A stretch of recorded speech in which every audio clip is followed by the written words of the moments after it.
Lane, what's wrong? I miss Matt. Now, we talked about this. He got to have his one time coming out of the editing basement for the year, but now he has to stay back down there. But he sounded so good. He was so cool, and he knew about like everything. Well, Thanks to the books. If we had him on every episode, you wouldn't appreciate him as much. Matt is a sometimes guest. Yeah. Guys, Matt. Is that Emily? Is Emily back? Wait a minute. Matt's not here. Emily's here. But when Emily's not here, Matt's here. Huh. I don't think that's a coincidence. Cue the roll call.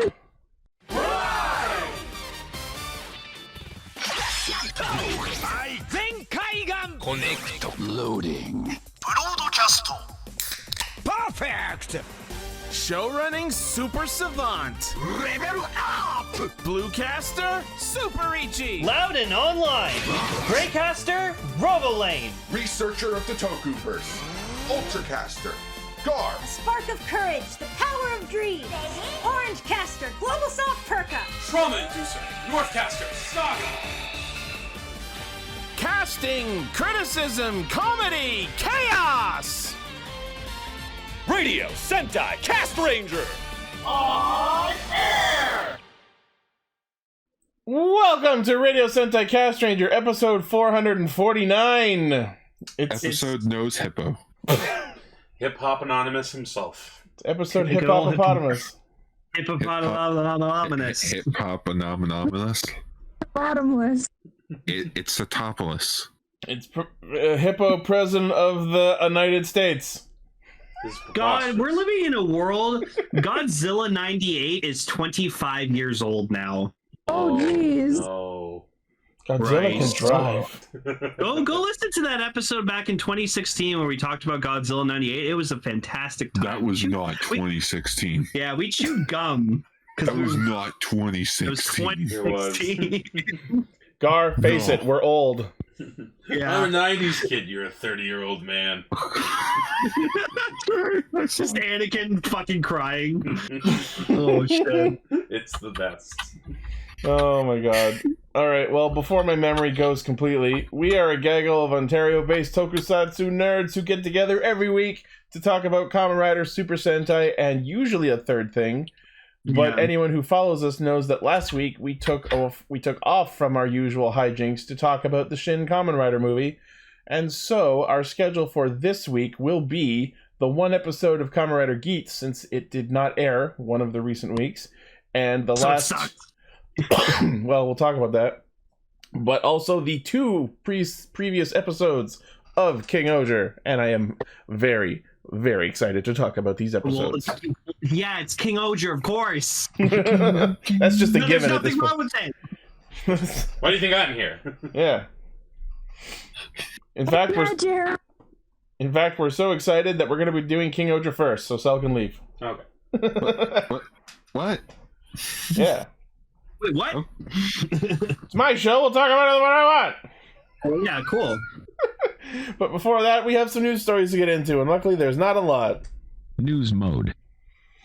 All right, first off... Sorry, go ahead. I actually just realized that I have one, but I'll do it last. Okay. The Kamen Rider Geats final stage has been announced, which will be being held in September. Just like previous final stage events, it will be in two parts for 5 days across 4 locations in Japan. The first half is an original stage show story, and the second half is a talk show with the cast, of course. Riveting. Amazing. So, what was it like on set? I don't know. I got drunk a lot. It's real Super Mario Brothers. Okay, there, Bob Hoskins. I just love it though on who the cast is, like the special guest star. You got Daichi, of course. Oh boy. Zen, Kakera, Baroba. Oh, I wanna know you. Jeramie, and Archibald. Jeramie was the fucking Glare 2 guy. Yeah. Yeah. Glad he's gone. I hope he And of dances course, you his got way on the- stage. The 4 title riders in Super Soup. Yep. Where's my Super soup. Where's my super suit? Soup 2, more soup. She is soup too. I mean, now we have soup 2. We have dark soup. We have soup. No, we have cold soup. Cold soup. Cold soup. So I was thinking about it. It's like a pea soup. It's supposed to be cold. Eat your peas. No. Great soup, Mrs. Q. No, Shrek. You're supposed to dip your hands. This pea soup. This pea soup is amazing. Let's just say I made it myself. It's supposed to be cold. That scene of Ace taking Samuri clothes shopping. Why are you buying clothes at the soup store? Fuck you! No soup for you. Why are we on soup? I recently watched the Soup Nazi episode of Seinfeld. I had soup today for dinner. I got to see that when I was in New York City. It was cool. I had pasta. We had a conversation recently, yesterday, when Dad was talking about going to. We went to Tom's Dairy Freeze for the first time ever. Oh, I've been there. Nice. Like this really, like, overly crowded ice cream place. Where we made jokes that like it contained drugs and stuff like that, but he said, "I know what you guys want. I'm not going to go up there and get soup Nazi." Soup drugs. All right. Next on the news docket, I don't know if I expected this, but we're getting an SH Figure Arts of Kamen Rider zine. And you know what? It's not accurate. The colors are wrong. Yeah, I saw people talking about this. Bandai figure getting the colors wrong? No. Yeah, where you see the white, it's supposed like on his helmet. It's supposed to be like gunmetal gray. Oh. I mean, different pictures from different angles sort of look like different colors. Oh, they fixed it? Okay. Yeah, they fixed it. That's good. I'm almost tempted to buy this figure and see if I can remove the card from the helmet. No, you would, of course not. Why do you think you could? Break him. I don't want you to break him. Don't break him. Like, it's so close to being perfect. I love the suit except for the fucking card head. No, what we need is SH Figure Arts Kamen Rider Baroba. Oh my god, could you fucking imagine? We need the monstrous fucking bull rider. Wait a minute, hang on. They'll do like a Baroba Kyun Kekara set. They would never do that. No, They're just too big. Oh, Minus has it right. Fucking Figure Arts 0. Yeah, probably. I figure it's 0. When did they actually do those? They did make a Figure Arts of the Power Dizer. Yep. Okay, so yeah. I don't know why I was thinking, I'm like, do they all have that? The whole card in the face? Yes. Like, oh yeah. They're in different directions, but yes. Yeah, when they're doing their henshin pose before like they pull the trigger, they like hold the gun in the shape where the card's supposed to go. Yep. So the future the support riders are cool in concept, but like the execution was bad. Yeah. Gee, maybe we shouldn't have made all 3 of them CGI. Probably would have been the better thing to do. Well, anyway, so the SH Figure Arts Kamen Rider zine, premium Bandai, web exclusive, 8,800 yen, releasing in February 2024. So what you're saying is, for his V cinema. So what you're saying is this figure is from the future. Oh fuck. And when it comes out, it'll be our present. And after that, it'll be the past. Well, yeah, because eventually Gene shows up in the present from the future. So I'm still pissed my theory about him didn't pan out. So when will that be now? Just now. Oh, we missed it. All I right. actually like this next news story. Next is SH Figure Arts Kamen Rider Geats, Laser Boost Form and Boost Form Mark II. You know what? I think I'll say it. I think the boost, Boost Mark II, is my favorite form in the show. It's an alright form. Mine's Command. Mine will always be Command.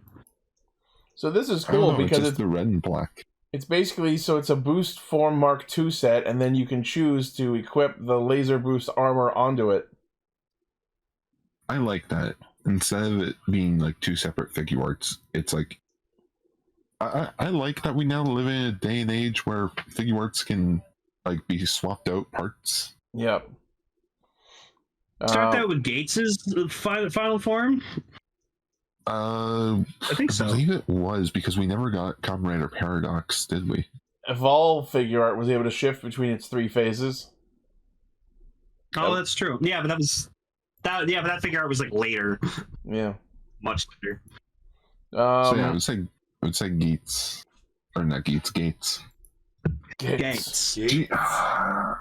Bandai, why the fuck do you have two riders that have the same pronunciation? Technically, it's not. Geats, Blades. They're technically different.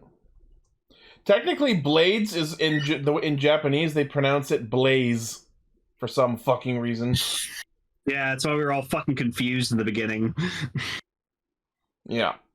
So yeah, if you want this basically 2-pack, premium Bandai web exclusive, 9,900 yen, February 2024 release.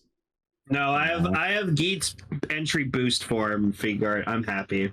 You know what? Maybe I'll get the gimmick change figure, because doesn't that one change into the fox form that he can turn into? It would have to. Yep. Nice. I don't know. I like how clean it looks. Yeah. It all looks good. Like, these figures look good.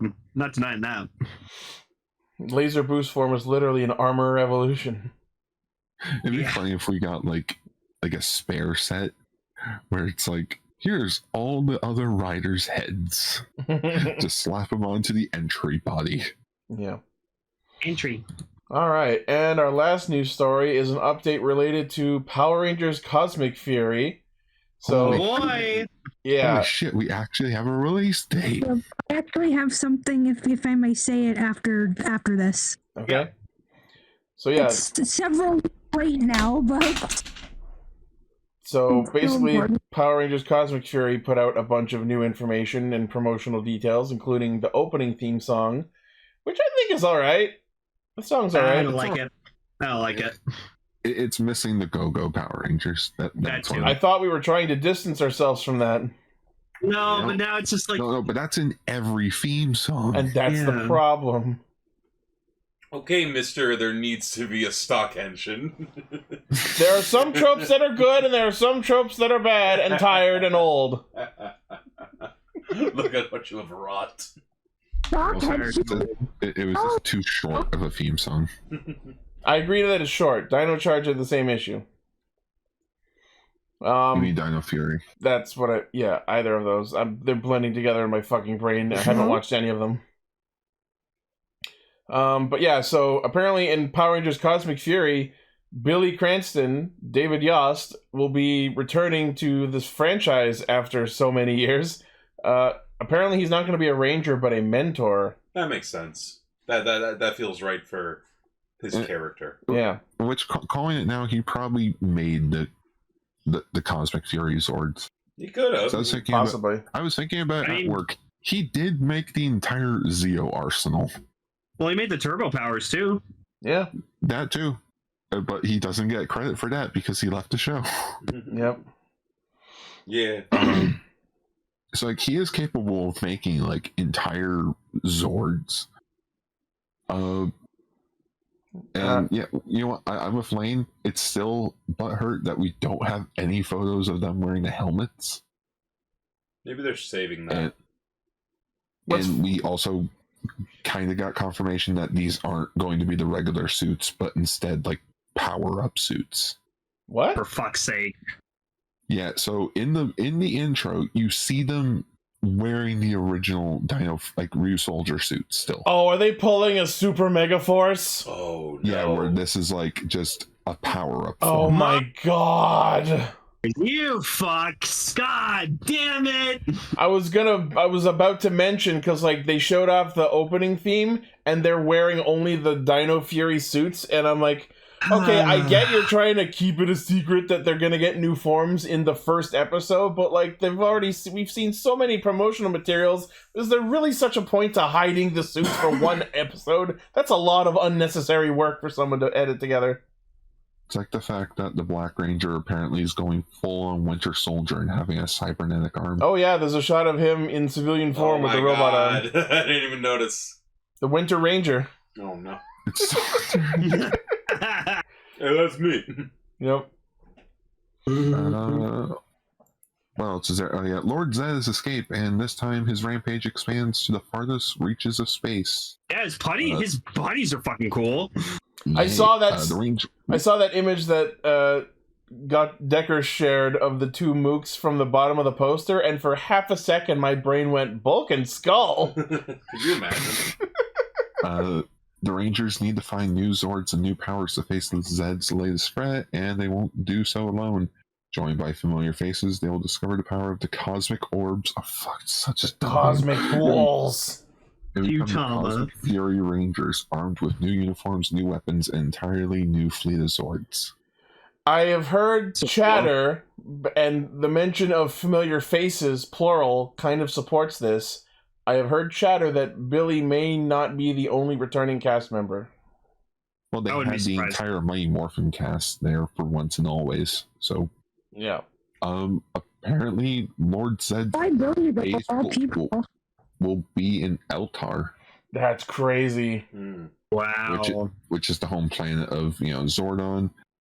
Simon Bennett, who is the showrunner, also teased that Power Rangers Ninja Steel's Mick, Kelson Henderson, will appear in said series. Oh, maybe that's the other cameo that I mentioned. So thankfully, we got the greatest Power Ranger actor to show up. Oh boy. Well, boom. I was gonna say, run for 10, pull up the SPD episodes. orange suit. Just wait, Cosmic Fury's only 10 episodes? What? Yeah. Only 10 episodes. Yeah, it's only 10 episodes.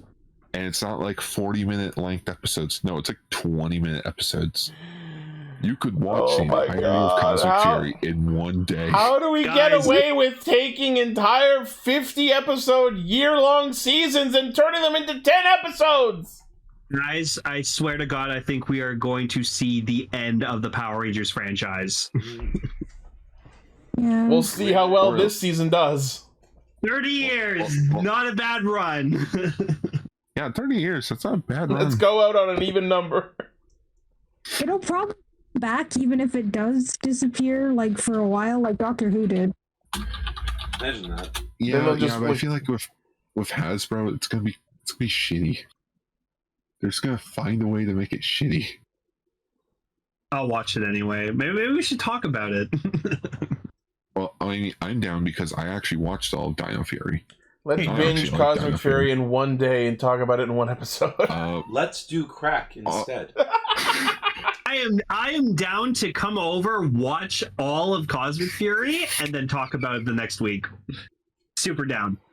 All right. So that means if Cosmic Fury is the end, that means the entire franchise will have 973 episodes. Oh, damn. I couldn't even make it to 1,000. Come on. We were so close to 1,000. God damn it. Fucking Power Rangers. Jesus Christ. Well, yeah, so Power Rangers Cosmic Fury will be premiering September 29th exclusively on Netflix. Oh, that's what we're going to Windsor. Okay. Oh no, Oh, yeah, you missed the Cosmic Fury premiere. Maybe doing that actually. We'll talk about that. Yeah. Yeah. And that's the news. Yeah. Emily, you had a thing. News. Sorry, go ahead. I'm sure you guys have already figured out what it is, but the Precure? Your Majesty leaked. Your Majesty, you're leaking. No. There she is. Purple right there. Nope, the purple one. The purple one. Okay. She is almost certainly grown up Princess L. Cute. Oh, it's the baby? Yeah. It's always the baby. Always the baby. I'm of two minds about, because that means that I hope that she's a baby anytime she's not transformed and doesn't become a civilian Permanently? teenager. Yeah, but I don't know how that's gonna Could work. you imagine every episode you get a henshin sequence with her starting as a baby? How traumatizing would that be? Where like you're a My baby, bones! but then you transform into a grown fucking adult With like a and then you developed revert back to brain being and a baby. bones. And muscle. Yeah, the thing of people already do ship her with Tsubasa, but the thing about it is I don't know. She's already, spoilers for Precure if you're not watching. They very recently revealed her mom and dad are not her real mom and dad. They just found her one night under a star. No.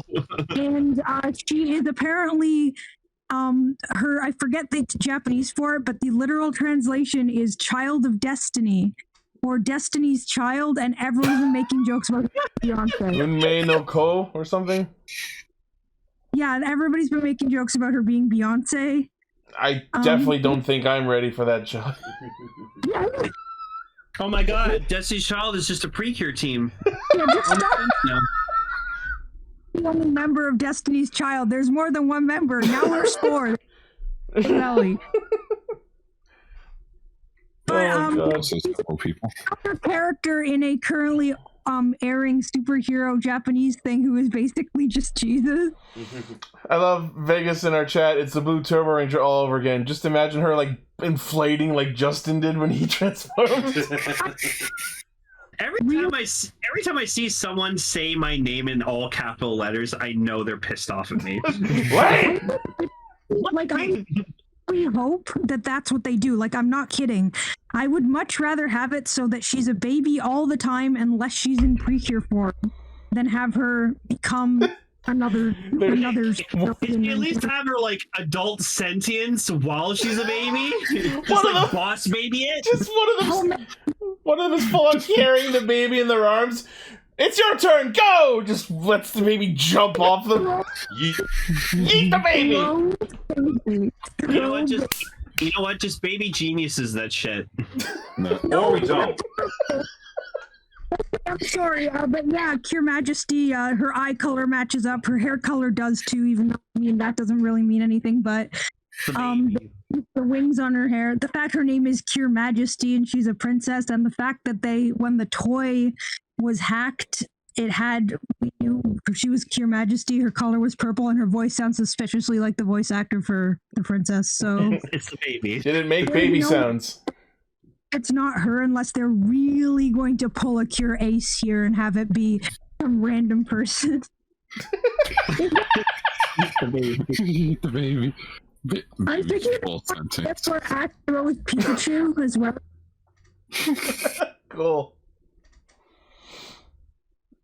All right. Well, that's the news then. I believe that's the news. I'm Gar. Emily? Sorry for that rant. That's still the best skip ever. How everyone feels with the live action version. Oh, I can't. But can't you not wait for that Mufasa prequel or two? Oh my god, who cares? No one. Disney gives a shit. money. Yes. Thank you, Multi. Alright, anyways, let's talk about some King-Ohger, everybody. Hold on, wait, I have a sound.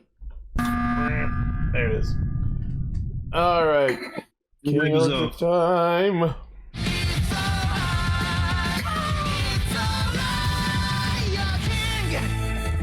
Oh, baby! It's finally the episode! Wow. Okay, but we have to talk about this in order. We can't just skip right to the good shit. Okay. I like that this episode is finally the one that connects to the Rackley specials because we get to meet Kofuki. I had to look his name up because they never fucking say it. I'll admit, it's like, we gotta go to the laboratory. And I'm like, oh shit, I knew I was supposed to watch something in the last 2 weeks. I love that, like, the secret laboratory is, like, just down the hall. Where else to the secret lab. Hold the lab. And then they found a guy dying of malnutrition. Yeah, Kofuki's just in a fucking sugar coma. All the wrappers around him, and he's like, chocolate. Too much chocolate.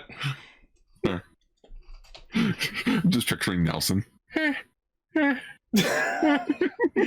And like, so Himeno's like, "Is this your only researcher?" And I wanted so bad for Duga to just respond, "Our only living one." I mean, on top of everything, like, just because, like, you even just said, like, well, please, the laboratory is just down this way. I was half expecting it to have a neon sign, like secret laboratory, Just like a blinking sign, lab. No, it has a roller coaster ride like an Emperor's New Groove. Please remain seated. Super fun, happy slide. I love the idea of there being a secret lab that you can only access by way of a roller coaster inside of a giant castle that transforms into a robot. There's a lot of... Wait a minute, that's Kronk and Yzma? Yeah. Secret roller coaster? That's just what I thought. Yeah. There's a lot of moving parts in this thing. Literally, it's a robot. Yeah, that's... Oh my god, that's terrifying. No. Never show that again. That's terrifying. Yeah, I was thinking of the Lantern. Wrong Lance! Wrong Loger! Okay, I also, before I forget, I had to pause. This was actually the next episode, but it doesn't matter because it doesn't have anything to do with the episode itself. But I had to pause to answer a message while I was catching up on King-Ohger, and then I noticed where it paused. Oh yeah, we got some good faces in this one. Oh yeah. So yeah, I think that I was really happy about was I like that, like, because of course it's Yanma because it's fucking Yanma, but he's the one who just goes, "Dude, are you gonna fucking give it a rest with the whole evil king thing?" Yeah, echoing me. We'll talk about that in the second episode. So, I feel very about the evil king thing. I like how that's how he finds his confidence, but I also understand it's disingenuous. It's weird. Oh, it just reminds me of Jesus from Walking Dead. That's out of context. Jesus. Oh, there's a character in Walking Dead named Jesus, and he loves Jesus. And like he talks like Jesus, and there's one panel where it's like, okay, you can cut the crap. Oh, thank you. Is there anybody? But yeah, apparently the Yellow Ranger has Esper powers. Yeah, she like channels the power of the Big Dipper or some shit and like stimulates his energies. That was weird. And honestly, that was a good payoff joke. Where it's like, what happened? I gave you enough energy to last you a day, but then you're gonna feel like crap for the rest of the week. And then by the end of the episode, as he's cheering, goes down. See him just fucking drop. And that's why he's not in the next episode. Was it like a defibrillator type thing? That's what I thought it was for. That's what it felt like. It's actually a thing too. A doctor can do sometimes is give you like a certain steroid for what it'll do is you go to sleep for a few hours and then you're gonna feel fine for about a day. But basically, what you've done is just put the sickness on hold. Yeah, and it's gonna come back. Yeah. Wait, that's a real thing. That's a real thing. She is the greatest doctor.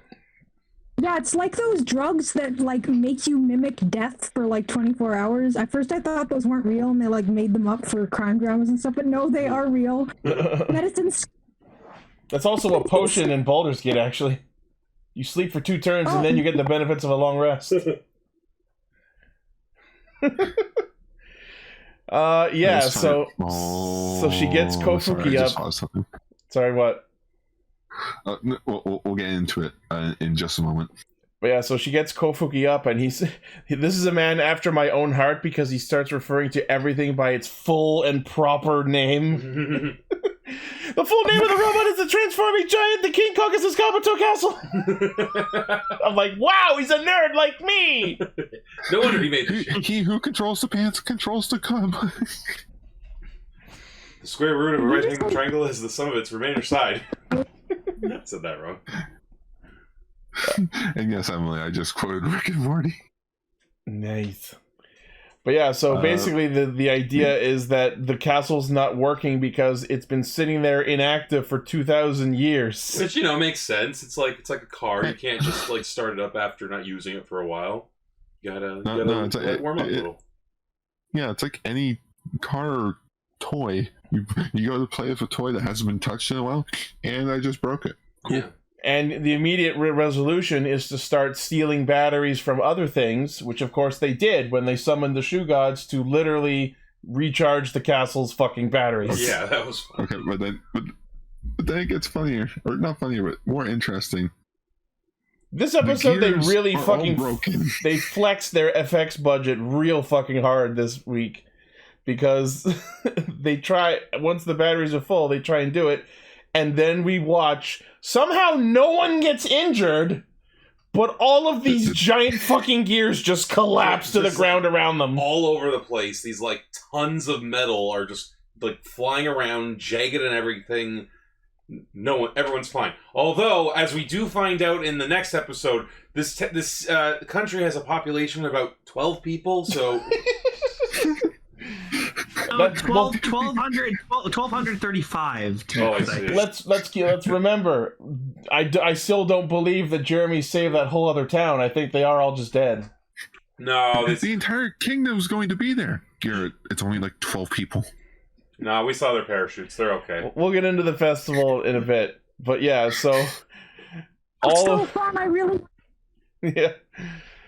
So all of the gears fall apart, and it's because they've just been sitting there collecting dust over 2,000 years. So Yanma calls in his nerds to analyze everything, and they decide, and they come to the conclusion that they need 18,735 gears of varying sizes. Today. We need this now. So what do? So Gira actually decides, you know what? I've been shitting on the whole evil king thing a lot recently, and we'll get into more about that in the next episode. But Gira choosing to make use of his whole evil king thing to motivate the populace to bring the gears you need was kind of a fucking genius move. Get gears or you're all gonna die! To be fair, he said that it was the Bugnarok who would kill them. Yeah. He wasn't lying. Oh, yeah. And Todd was just being Todd about it. I'm sorry, what just happened? My entire Discord just, like, crashed. I don't know. Oh, we're just talking about the episode. Talking about Gira going evil king to motivate the populace. Oh, yeah. So that's what I was just thinking. It's like, Toma's just like, all right, listen. I know a guy. Who's this guy? Just cuts the Kaito in the King-Ohger universe. So you need gears, eh? Well, a few gears that could help. Would have been a perfect opportunity to get Kaito in here. The plot of the episode then turns into Horton Hears a Who. A little bit, yeah, actually. I don't know. That's so random. No, it makes sense though. Like it's because like in the end they got 18,734 gears together. They need one more. It's the core little one. It's the metal for Metabots, if you will, of gears. The little wooden boy. And in an amazing callback to literally the first scene of the series, I think, we see Boone pull out his little pretend Ohger caliber that has a tiny little gear on it. He had the power the whole time. And then we get this whole bit where he's rushing to the castle to try and deliver the final gear they need. And I kind of love what they're doing here because this really effectively puts across the message. And let's remember that this is a show for Japanese children.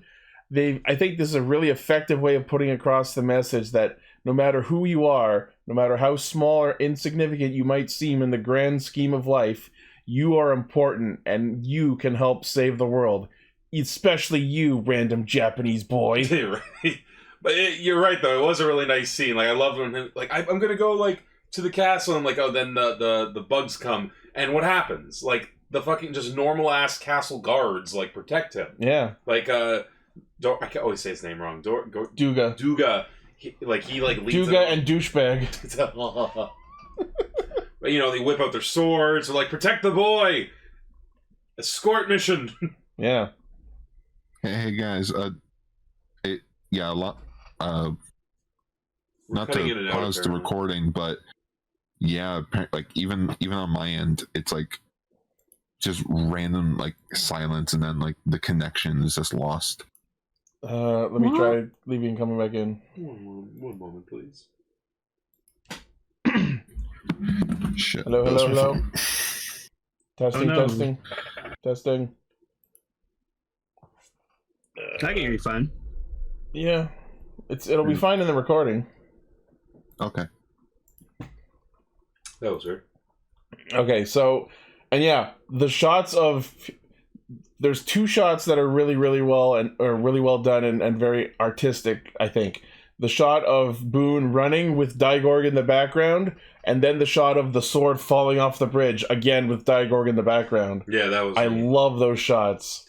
And it was actually a pretty good, like, oh, what's going to happen? And what does happen, it's cool. Jeramie just, like, fucking snipes...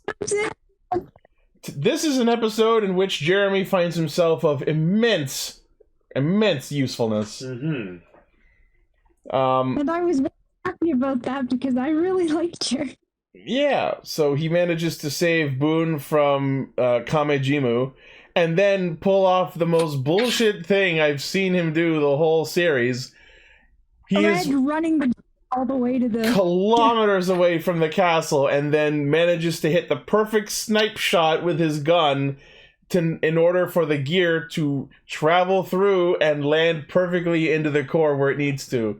And I just love that shot as it whizzes by Kofuki's face, and he just looks at it like, wow! Amazing. Like it's a fucking Disney movie. Oh. Yeah, so they get all the gears, and then, the castle's ready to activate. And the thing happens. Man, like, holy shit. It's cool. This might be my favorite debut of a Megazord in all of Sentai. It's pretty, like, they build it up really well. Like, I love, like, when you, like when the gears start going all together, like, actually in earnest this time, there's this sense of, like, immensity already. Oh, just real quick before we get to the actual transformation, on the topic of Jeramie being of immense usefulness this episode, using his webs to actually install the gears. Oh, yeah. Holy shit! Applause to Jeramie for that one. Or so they say. But yeah, so, like, this thing starts, like, going. All the gears are moving. Like, I love that the throne room is, like, spinning up. The throne room completely fucking transforms. The actual chair spins around. The like, window behind him, like, shifts a level. And I did love that Gira is like, ah! What's happening? He's like, has no idea what's going on. He's like, I like the throne. I like the throne as the cockpit. Right? Really and then the mural, like coming down, and the fucking design of the castle with the King-Ohger, like, superform face in the middle of the castle. It looks so fucking good. And then, like, the completed throne room cockpit. It's so fucking awesome! And then we see it, like, the way it just, like, starts standing up. It's doing the Jean-Claude Van Damme thing with the legs going up. He's coming up from the splits! Really good camera work, too. And just, like, again, you get a sense of size, and I love the way it's designed. Oh, man. And then, like, that shot from the perspective of the arm as it's rotating, and it, like, starts upside down, and then you see it, like, clear the head. And it looks cool. It's so simple. Like, it's got the big, bulky legs. It's got the beetle arms. The fucking horn on its head. It's so much, and I love it. It always reminds me of this. I love the fact that this feels like it feels its weight. Yes. Oh yeah. Like, it's not just charging into battle. It's sort of like how in Pacific Rim, like, they make it feel like this thing's massive. It's big, it's slow, it's heavy, it's going to fuck your day up. And yeah. Like at first I thought, like, at first I was disappointed because it's all CGI. But then I really thought of it. Yeah. I'm like, yeah, it was all CG. But I really thought of it, and I'm like, you wouldn't really be able to get the heaviness like with a suit. Let's keep in mind the scale. Before Daigorg grew this big, he was already at least twice the size of King-Ohger the Megazord. Yeah. And then grew several more sizes. True. And this is the castle that is now the size of him. They couldn't accurately portray something that big with practical suits, I think. And you're right, Gar. You Like, can. You can, but they would need a different, much smaller set. Mm-hmm. Do you know what it kind of reminds me of? They stopped filming on the stupid fucking green screen. No, I love it. They're not gonna do. I love my PS2 video game. I'm tired of looking at the same fucking backgrounds. That's most Sentai, dude. There was one shot in the second episode where Jeramie dropped something on the ground, and it was like the most strange-looking shot I've ever seen. Yeah, that was. I think I know what shot you're talking about. Yeah, where he drops the balloon. Do you know how tall this fucking thing is? How tall is it? It is 721 feet tall. Damn. 220 meters. I don't think that'll fit in my house. Do you know what this reminds me of? That's like fucking like 5 Ultraman. I was gonna say like Godzilla Earth. Each other. 5 Ultramen standing on each other's shoulders. Yeah, Godzilla Earth is still fucking bigger than this thing. 5 Ultraman. What is that? 200 Danny DeVitos? Scale, where they found a Mosasaurus skull and they said its head is about the size of Danny DeVito, as if that's a measurement. That's a great measurement to use. All I can say at this point is it's been very hard resisting buying it. Oh, you're gonna buy it. Just buy it. Can we talk about its axe, which is awesome?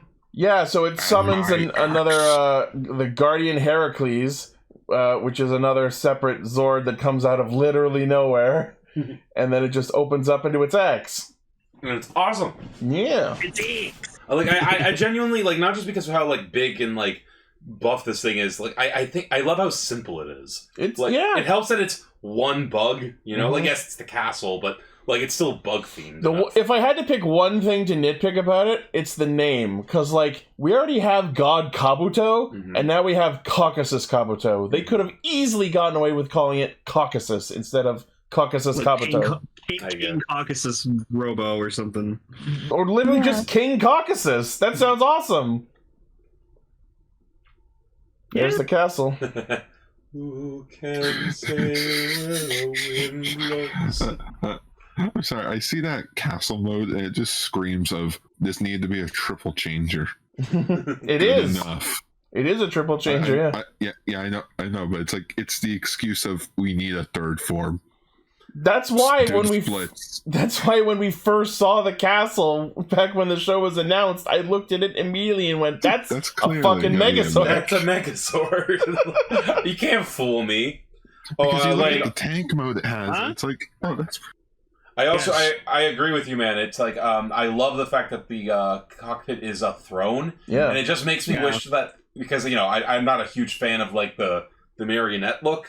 I wish that they all just sat in thrones, like, and used their swords to to pilot their mechs. But there you go, Ichi. I linked you King Caucasus Kabuto. Go buy it. I've had the tab open on my browser for 4 weeks. Don't worry, it's still there. Me for one. I mentioned it before, but yeah, that mode that we've been calling tank mode, that's its like Shoe God mode. That's God Caucasus Kabuto. Yeah, that's it's like as a bug. No? Yeah. Even though it has thick ass fucking arms. Yeah. Well, what the fuck's King Knight doing on the mural behind him? Right? It looks like King Knight Shovel Knight. I also just love how like the bug antlers like look like deer antlers. It's very evocative of kings. Also, the motherfucker self-repairs. Yeah, that's awesome. You literally watch like bricks reassemble in it. Oh, it's so awesome. Yeah, he fucking dummied Digorg like that was nothing. Pretty great. He parried Digorg like he was a fucking casual, and then cleaved the bitch clean in half. Yeah, I saw him like split him right down the middle, and I just was like, "Holy shit!" That is let me see if I can find my favorite spit take. Give me a second. Power, get the power. I also thought it was a really nice. It was a really nice artistic choice that, like, when Guardian Heracles like surrounded it and like trapped it in place, the like hologram that shows was like one of Shugadem's like side towers. That was cool. It's my favorite character in Coming to America. He's so funny. Oh my god, yeah, Arsenio Hall. And yeah, with a mighty victory pose, Digorg is fucking gone. I'm sure he'll. Yeah, see, like that pose right there, like the picture we're looking at right now. It's so cool looking. He's like, just looking down at the humans, like, what? What are we gonna do? Okay, wait, hang on. I gotta look up the height of the fucking SPD base. Oh, SPD base. You just like it's just out there. Remember me. That's what that castle's gonna do from now on. Oh my god! So the Delta Command like Megazord is only 88 meters. Oh my god. So wait, 88 meters. So this thing's in the running for like biggest Megazord. Is it not the biggest? No. What was the one that Gar was talking about? Kerberos? No. The one from five band, the 5-band. Oh yeah. No. This thing might be the biggest in terms of cannon. Let's say the magma base. Like not toys though. Oh yeah, it's only 77 meters tall. Wow. So this is now the tallest fucking mech in Super Sentai. Christ. It's a badass one. Like I love that. Oh shit! It literally is King of the Megazords.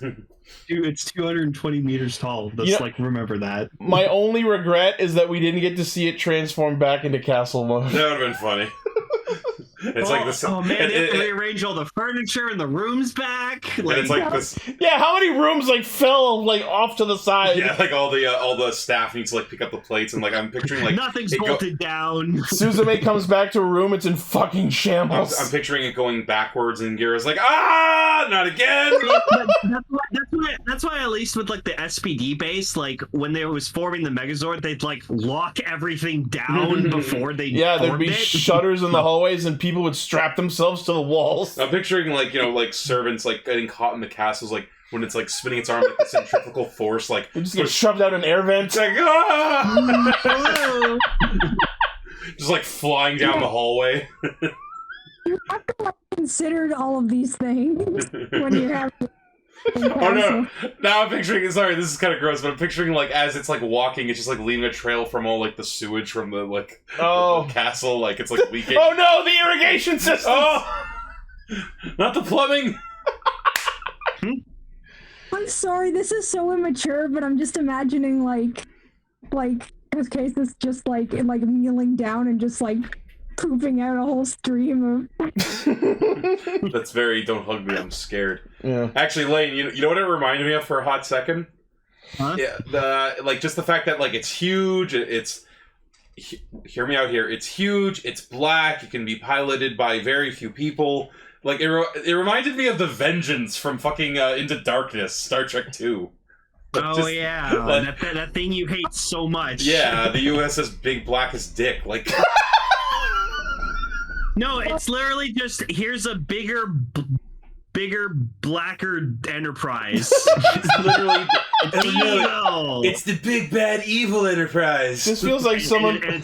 It's captained by fucking RoboCop. It feels like someone played a black card in like Cards Against Humanity, and the black card was the biggest, blackest blank. Yes. Holy shit, that's how big it is compared to King-Ohger? Jesus Christ. And yet somehow God King-Ohger's about to happen. No. Oh my fucking god. The Megazord must just pull a Justin and just. Oh, it has to. Oh my god. Anyways, there you go. We are now witness to the tallest mech in Super Sentai. It's so cool. Glad I was here for it. So fun. Yeah. Yeah. So Daigor gets cleaved in half. The one guy walking along. No. I just realized what that was. And the souls that Daigor ate to grow giant just in Jeramie's hands. Oh. Look, I can see their parachutes. They're okay. I can see their shoe goggles. I would love to just, yeah, exactly. When Justin's going back to his child form, he just deflates.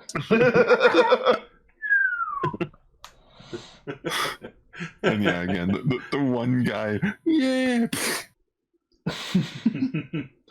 You're all gears. What? Gira makes an honest attempt to compliment everyone, but he kind of fucks the delivery up and accidentally insults people, so he has to run out and clear it up. Well, I didn't mean to call you Gears. But so then we get a filler episode, but it's like a fun filler episode. I don't know if it is filler, honestly. Oh, just real quick before we get to the next episode. So you noticed something when during that shot where they're like tossing Gira up and celebrating him, and you hear Jeramie go, "The long, long night has ended." That was apparently a parallel of something. In Game of Thrones, Ice and Fire, there is like a coming apocalypse called The Long Night. It was made for one of the worst episodes of television ever. But don't remind me. Right? So yeah, Long Night is a direct reference. Oh, okay. But I think they just went, this is the long, long night. It's better. See? It was even shorter, though. Oh, okay. So, that makes it better, I guess. Brevity is the soul of wit. And yeah, the episode ends with the coronation of Gira, which I assume just leads into the movie. I think I know what you're laughing at. What? Who disrupts King Gira's coronation? Racula shows up. Coronation? This is bad comedy. Oh, yeah.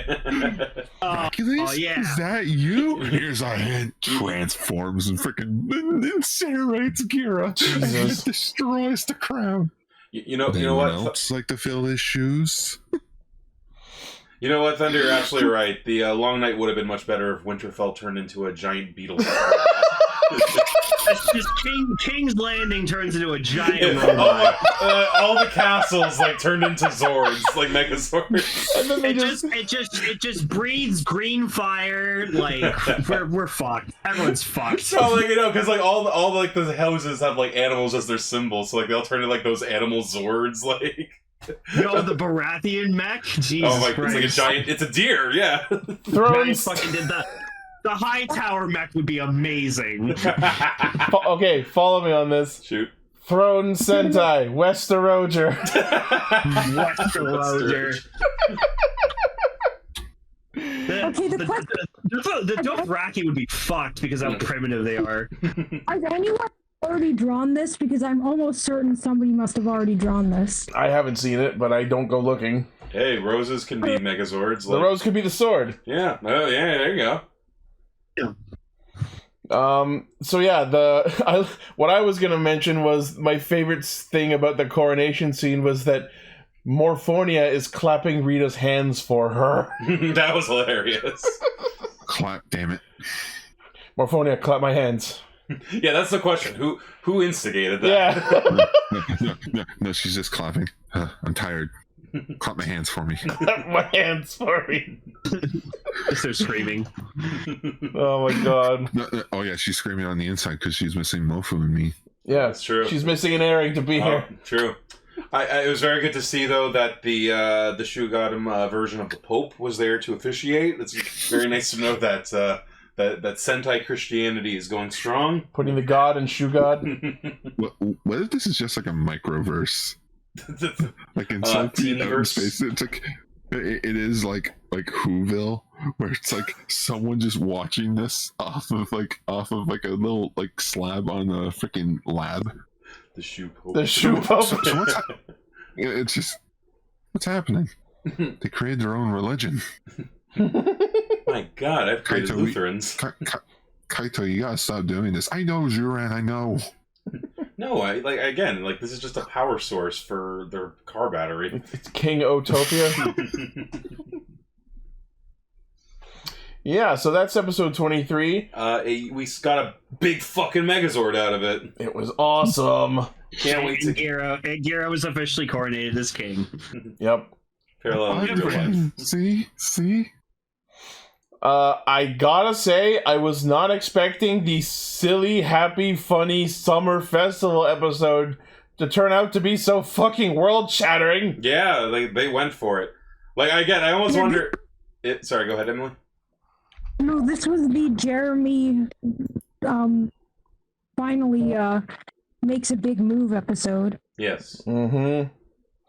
So it turns out... Sorry, go ahead. I just said it, and it's great. So yeah, I don't know if this was the plan beforehand, but apparently our boy Deathnarok would like to actually explode the planet. And his reasoning is not the most, like, cartoony villainy as I was expecting it to be. There are some bits of this that we definitely don't have the full picture of yet, but I can kind of see the road they're leading us down, in a way. Shall we go in order, or do you want to just talk about... Yeah, so we'll go through it in order. So basically, the setup for the episode is that Deathnarok sends his monster of the week, Zarigajimu, which is a crayfish, into the core of the planet to, like, carve it out and get it ready for him. Yeah.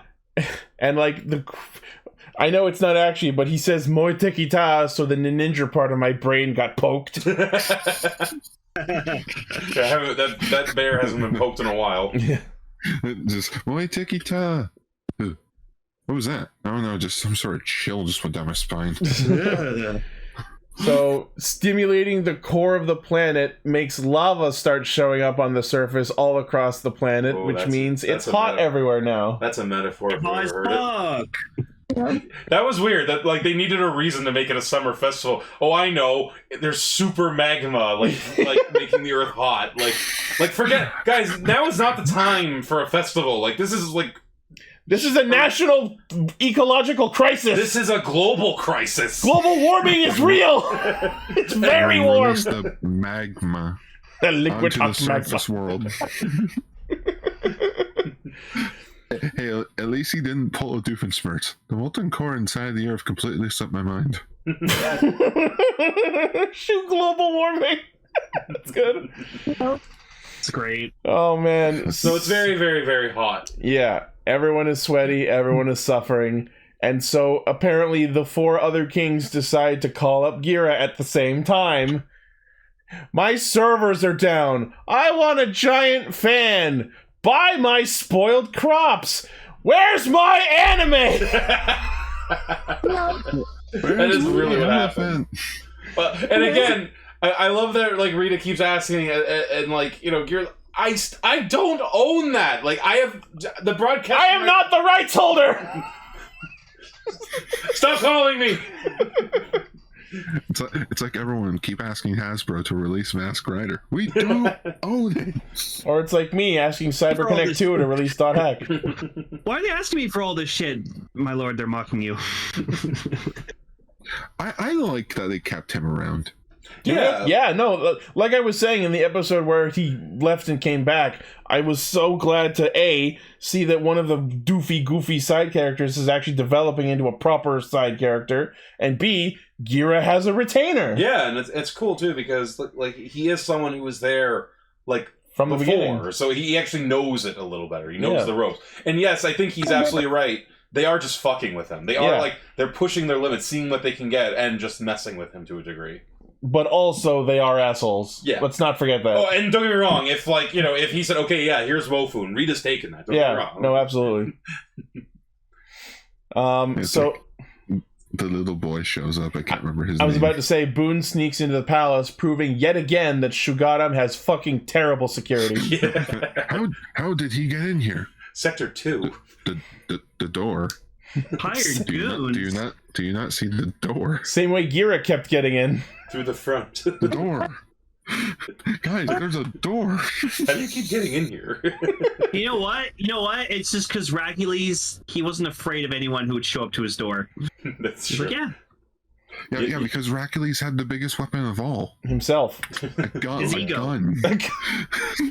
He just has a gun loaded in the throne room, just ancient. Imagine. It is the steampunk country. I wish we could have seen Hercules just pull out fucking King Caucasus Kabuto, just being like, "Oh yeah, you fuckers!" But then it would have broken down too. Yeah, he wouldn't have had the resources to do what they did. Oh, he would have enslaved everybody to fucking fix it. Absolutely. You don't fix this, I'll fucking kill all of you. I don't know. Beat you to the bug rock. It's an interesting thought experiment, but I don't know. So Kid comes in and he's like, Gira, let's play. Kitchen gun. I love you, Kabuto gun. Gira, let's go fishing. Yeah. But then, no, I can no longer play because I am a king now. And then he's sad. Yeah. I'm really happy what they did over the course of this entire episode, and we'll get into more of it later. But yeah, so Duga tells Gira, remember, you're the king, you've got to act like it, which we knew was going to be a thing. And Gira just decides to default back to the evil king persona. It would have been the most hilarious thing if, like, Kid comes in and says, let's go fishing, and, you know, Gira's like, yeah, let's go fishing. Duga says, no, you must be king. Like, you're right. Just snap cut to, like, a guillotine falling. Holy shit! But wait, who's dead? The kid. Oh. To fix the joke, or not to fix it, but just remember, kids show. You see the guillotine slice cuts off the head of the fish. That actually would be better. Let's go fishing, but in a kingly way. That's a joke they could actually do. That would be amazing. They could actually do that. Because you think like, oh my god, what's happening, and then it cuts the fish. That would have been a good gag. Speaking of clever like match cuts, later in the episode we get a really cool match cut between Jeramie and Gira that keeps going back and forth. Where the head slides in. Oh yeah, that weird like anime shot. Which there was a lot of parallels going on there because after that whole conversation we go down into the Bugnarok lair, and who shows up but Jeramie and the Gerojimu. Yeah. And they have their talk there, and again there is that joke. I heard what you said. There is that joke of how do you keep getting in? Like, he's Jeramie. He goes where he wants. Leaving giant craters in the fucking earth. Right, and so yes, Death Rock's plan is to go to the center of the earth and expel his energy. As we see, he eats Shoe God souls to grow giant, and then his plan is while he's there down in the core of the planet, growing giant, and then just use his tentacles and his power to just explode while down there and just cause a chain reaction that literally obliterates the planet into space dust. And his reasoning is very, very heavy. I am so fucking excited because I know at some point we must have talked about the potential theory of what if it turned out that the Bugnarok were wronged in the past? What if the Bugnarok were the original inhabitants of the original owners, inhabitants, that's the word I'm looking for, of the planet, and they were forced underground? That hasn't been confirmed exactly. But what we're being led down with this episode is Death Narok posits to Jeramie, so you think the Bugnarok are evil? Where is the proof of that? And that's when Jeramie realizes he's the one who wrote the King-Ohger legend, and he did so with prejudice. Yes. He could have perpetuated the racism against the Bugnarok with his own words. And that's exactly what I think happened. It's kind of a history is written by the victors kind of situation. In trying to racism. Yes, actually, kind of, which is really fucked up considering he's half human and half Bugnarok. Right. But what could have possibly motivated him to write the legend that way? What I think his whole thing was, he wanted to unite the. Sorry, go ahead, Emily. No, it's okay. You go first. He wanted to unite the humans together. So what do? You create a common enemy, right? And the Bugnarok are big, scary-looking bug people. It's easy to make them look like the enemy and make them evil. And so what he's done is by uniting everyone against them, he's created this now there's this constant struggle. The one sentence that Jeramie says that makes me think there's much, much more to this that we don't know is when he reflects back on the legend that he wrote, and at one point he says, if written that way, I can understand how it would be interpreted as such. So I think what may have happened is maybe the two tribes fought a third party and he just misworded it, or it was just written in a certain kind of phrasing where it could be misinterpreted. Maybe. I think for me, what sort of leads credence to the idea that the Bugnarok were just made as these scapegoats, and this is why they still fight, is because this is all they know now. It's been going on for so long, right? They've become the enemy, and they're perpetuating it themselves because, as you brought up, they do keep smashing buildings. That was I wanted to bring that up. So they're positing this episode that the Bugnarok are not evil, but my dude, this entire show has been nothing but you sending up your monsters to the surface to attack the humans. As far as we've seen, there has not been any instances of the opposite. As far as we've seen, I'll highlight. Yeah, I know, but I don't think that they'll do that where it's like, oh, on the side humans have been attacking. No, I think it's that the Bugnarok still, they're the ones attacking because I can't remember his name, but the nice one, Jeramie? Yeah, all the other ones are like, yeah, let's go let's go kill the humans, right? So like, I think they've just been brought into this perpetual, like, it's kind of like they're perpetuating the prejudice that was built up years ago because they were wronged in the past. Yes, and they're all operating under, oh well, humans fucked us real bad 2,000 years ago, so we're just gonna take the fight to them. Exactly, and you know what it kind of reminds me of, honestly, like orcs in Lord of the Rings. Yeah, where, like they are this like chaotic evil race, but why? You know. And I think Deathnarok, because he's a smarter guy than the rest, he's like, but I still think he's evil. I still think he's jaded as hell. Like, he realizes this is never going to end because one side needs to stop fighting, which neither of us are going to do. So I'm just going to destroy everything. Well, here's the thing. Like, he's misguided in thinking that there's no other way to end the cycle other than by murdering everyone. He thinks that the only way for this to be over is everyone just needs to stop playing by being dead. Yeah. Because then at least there's no more fighting. But what he doesn't realize that I think is the case is if the Bugnarok would stop attacking people, they'd leave them alone. But I think the thing is, he's just as much a part of this circle. Because, like, if we're going with the idea that he's royalty, right, yeah, he didn't choose to go into this role. No. Right? Like, this was thrust upon him. He's the 8th, so there was a line of Deathnaroks before him. Exactly. And he inherited their duty. And we're going to talk about that name in a minute. Yeah. Like, I think that's his thing. That's why he wants to destroy everything. He's like, none of this is ever going to be fixed. We all should die. He has reached Pickle Rick level nihilism. Yeah. Oh, boy. That's the second Rick and Morty reference in this episode somehow. It's very relatable. Kind of random. You know what it reminded me of? Zootopia. Yeah, a little bit. That is also about racism. There is a racism angle going on here. Nick Wilde said, like, if everybody's just going to see me as a sly fox, then I might as well be that. Yeah. You know what? That could even be it too. Like, maybe Deathnarok's a bit like, okay, you know what? I've been cast as the villain. Let me play the villain. Yeah, I think that's probably part of it. Calling me the destroyer of worlds. Guess I will play the role. Also, because Jeramie's the one who wants to create the most peace, and it turns out he might have been the one who created the problem in the first place. The war. Which is really cool. Like, that's a great idea. I love, like, the look on his face, too, when he's like, oh my god, I might have ruined everything. Are we just gonna see him back in his hammock next episode? He's gonna be sulking next episode. Good old king idiot. No, more like in a cocoon. Yeah. So yeah, it's all this like deep stuff about like where you are in terms of placement of like your people and history and who tells stories and how they win. Yeah.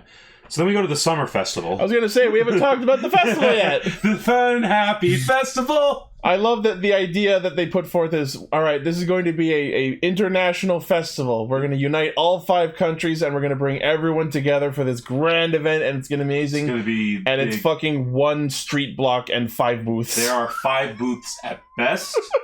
This is the Bowski song. There's Yakisoba. There's Kakigori. That being said, everything looks great there. Yeah, it all looked fun. Yeah. All they were missing was a ball pit. Wait a minute. Well, there was one, kind of. I just love the fact that Rita and they had like the shaved ice, and I was like, that's the one I want the most. Yeah. Also, once again, costume designer is going off on everyone, and I love it. Like, Dabowski's wardrobe is like, oh my, me, please, I want to wear everything he's wearing. The guy mixes black and gold like you wouldn't believe. What were you saying, Emily? No, just the fact that they managed to make this look like the most fun thing of all time, and like. I love, Suzume comes out of nowhere and she's like, just for today, I will return to my tofu roots, and Kaguragi immediately sees that as a song cue! And then number with the image song just going. I fucking love that song. But yeah, Kaguragi has his food booth. Rita and Morphonia have their shaved ice made to look like Mofun. Himeno shows up with fireworks because she loves to explode shit. Did someone say boom? And meanwhile, Yanma's running a fucking scam. Oh yeah, because he's carny folk now. is also a plushie of him, so they exist in universe. Yeah, that's weird. Also, we learned that Yanma has a tattoo of his country. Why not? Why not, right? Right where the emblem is on his suit. It looked like one of those, like, Shadow of the Colossus sigils. Like, that's where you get That's where you stab! That's his weak point. But yeah, so he's running this, like, augmented reality shooting game, and apparently if you hit all 3 of these giant floating targets, you get to live in a fucking skyscraper. But you don't win an apartment in the skyscraper, you win the skyscraper. You get the whole fucking building. We were joking while we were watching it. It's just one of the random many buildings in the abandoned skyscraper district. Right? Like, we got plenty, don't worry about it. I love though that he blows like the one of those holograms. Yeah. Shiokara has like one of those little like fucking like party favor things. Yeah. And he somehow blows the augmented hologram away with it. It was like because again they're carnies, they cheat. Yeah, and it's just like, oh, if you don't like it, you can leave. And I'm just like, what are you gaining by doing this? I think Yanma just likes messing with the people. Absolutely, Yanma is a fucker. He is a prankster. Like I fucking love this man. Yanma's great. So they're all having fun. They're tricking the people. They're singing. They're dancing. We did talk about that song number, but that was so fucking random. Yeah, we were saying earlier. What were you saying, Emily? No, just all of these crazy guys are like one of the best Sentai casts I've ever had the privilege of seeing. Right. And then, as we saw someone post earlier, as everyone's having fun, Gear is just hiding behind a very thin pole that is not at all hiding him. You're not gonna see me. Really shaped lamb. We're gonna incorporate that into the thumbnail. You'll see. Oh yeah. We got a plan. You guys are gonna like this one. If I can pull it off. Yeah. It was very... No, before Jeramie, we have a very, very important moment. Gira's hiding behind the pillar because he's like, oh, I have to be king-like. I can't have fun with the people. And the other King-Ohgers show up, and oh my god, we finally get it. They finally tell him to knock off the evil king shit, and he actually listens. It was a miracle. Fucking god. Like dude, we're going into the second half of the show. Cut the bullshit. Like, my dude, you were only doing that to subvert Hercules, and he's gone, asterisk. And they keep telling you that you don't need to do it anymore. Doing it last episode to motivate the people to bring you gears was useful, but we don't need to keep doing it. Yeah, be yourself, man. Just, Hercules is gone. He's just in the corner. Stop pretending I'm dead. They just ignore him. As if he is dead. So what does he do? He goes and plays the fishing game. He has a great old time. Old time. And I'm half expecting them to like be like, how'd you learn how to play this so well? And like he has a flashback to like Hercules teaching him when they were kids. Because he's gonna be back, damn it. Yeah. So yeah, Gira is one with the people and everyone's having fun at the festival. Meanwhile, I just love like Duga's like, oh, so that's the kind of king we're going to have, is it? Slow zoom out to him having all of the amusement park things with him. Yeah, he got everything. He got food, he got the ice, he won the game quite a bit. Got some of the balloons. I actually like that he tied the balloons to his sword. Like that's a fun little touch. I think you were saying while we were watching it, I hope that we like see those on his sword next episode. That'd be cool. So yeah, Jeramie shows up, and I guess it's true that Boone's never seen him outside of the suit before. That is true, yeah. Like we were talking about this, but he probably wouldn't have seen him when like he snipe shot that he was in his suit then. Oh, he was, yes, you're right. So but yeah, he like sees Jeramie's head and goes, ah, Bugnarak! And then we get this kind of awkward scene where Jeramie's like, you think the Bugnarak are evil? Why would you do that? And Boone's response is, because Gira told me. But my immediate thought was, one would think the bigger factor would be the constant actual Bugnarak attacks. Like this happens once a week. Oh man. Sorry, go ahead, Emily. I said it happens once a week, usually on Sunday. Yeah, it's like clockwork. So there's two things I want to talk about Death and Rock again. One, because we kind of forgot, they have a weird prop they use with his tentacle I think the only time. That's so fucking funny. There's just some dude standing off screen holding his fucking tentacle prop. It's like what the hell? Like, why'd you even make that just for this one shot? Like, I don't know. It was done so well with CGI before. You could have just literally reused that animation. Yeah. The other part, in a much more serious way, leading back into this, Jeramie remembers something that Death Rock told him, and it was a pretty profound line for a Sentai like this, which was, where was it? Those who don't know the past are burdened by it. Was that the line? Yeah. Those who don't know the past are burdened by it. Like, and that is an interesting idea. Again, I think that's part of why they're doing what they do, because like they don't know their own past, but they've been told they're the bad guys. They're operating on what they've been told. But I want to highlight for the third fucking time, also, that the Bugnarok keep attacking them. But that's what I'm saying, is they keep doing it because they've been... They don't know any other way. They know, only they've been told... Sorry. All they've been told is that they were already doing it anyway. Yeah. You know what I mean? So it's like, at a certain point, you just keep doing it. And it's, it's profound. It's very...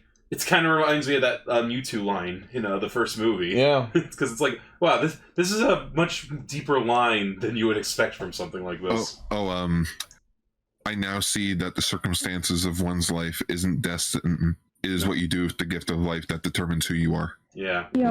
That's the second most profound line in that movie. It is of no importance, and I don't know why I remember that. The first line being, they must be from Minnesota. No, legit, it's... the Minnesota Vikings reference is so funny. No, legit, the line I actually genuinely love more is, maybe if we stopped looking at what was different and started looking at what was the same, who knows? It's pretty good, Meow. I was expecting a joke, but it was a genuine good line. Yeah. I don't know, the one line that sticks out to me is, I was never born, I was created. I mean, that's a pretty badass fucking line. We dreamed of making the world's greatest Pokemon. And we succeeded. That's what they said about the Caucasus Megazord. We dreamed of making the tallest Megazord. And it won! Yep. It was glorious! Really good lines. I really liked this line from Jeramie as well. Until the flames of rage burn out, let me burn with you. Yeah, that's pretty cool. We'll get to that scene in a little bit, because that comes after the fight with the Monster of the Week, who literally shows up with his fucking clickers clacking. I mean, you get the crayfish monster. He was cool. Cool that they have knowledge that a crayfish is basically a bug. Yeah, like I've said before, they're not doing just insects unless they're doing bugs. So like creepy crawlies. Bugs. Things with exoskeletons and a weird amount of legs. Yeah. But yeah, like I was saying too, that like Death Rock, especially in this episode, because like he's not the main focus in terms of what's evil. Like it's more like the threat itself. Yeah. But I thought Death Rock himself got some good pathos in this episode. Absolutely. He was interesting. This episode, Death Rock went, all right, Rackley's is out of the way. Time for me to be a fucking bastard. And I also had this fun little joke while we were watching during the part where they're all just talking, and then Crayfish guy shows up. I'm like, oh yeah, the Sentai's happening. Oh yeah, there's a Sentai. So he shows up. We get Extreme King-Ohger. And then, before the actual Zord fight happens, I got excited for exactly 2 seconds, because everyone forms up, they start doing their henshin, and then we cut into 6 boxes on the screen, dividing them up, and for half a second, I believed that we were going to get everyone else's stock henshins, but no, they do Gira's only and no one else's. Just a great big... buy all that shit. Just they probably only have Gira's. Great big fuck me. You'll get there. No. They did it once to shut Ichi up and my second challenge is still live, Toei. Your move. It was also funny how they showed how Boone got on board. He just grabbed onto Gira's cape and apparently that was enough to get him to stow away in the cockpit. It's just hey, where'd Boone go? He fused to the cape. Help me. Kill me. So now the question becomes what do they actually straight up teleport to their mechs, or do they do the Power Rangers yeah? He literally jump. The kids flying behind him. Okay, You know, Christ, yeah, they don't say that all, do they? No, not at all. Yeah. Both. Sure, whatever. Dealer's choice. So, Zarigajimu retreats underground after his failed attempt to... Actually, no, I think it's after. There was that one scene where he tries to fight Extreme Kingohger and just like... That was hilarious. He kept trying to like it, and like King-Ohger's just like, what? What do you want to do? Let's go. Come on, bro. So he's like, screw this, hopping away down this big ass hole. Hippity hop down the rabbit hole. What is a Megazord to do? And that's when we discover that Boone has stowed away, and he doesn't even actually suggest it as a strategy. He literally just says to Gira, "Let's go fishing!" as a callback to earlier. And Gira's like, you know what? Let's do that.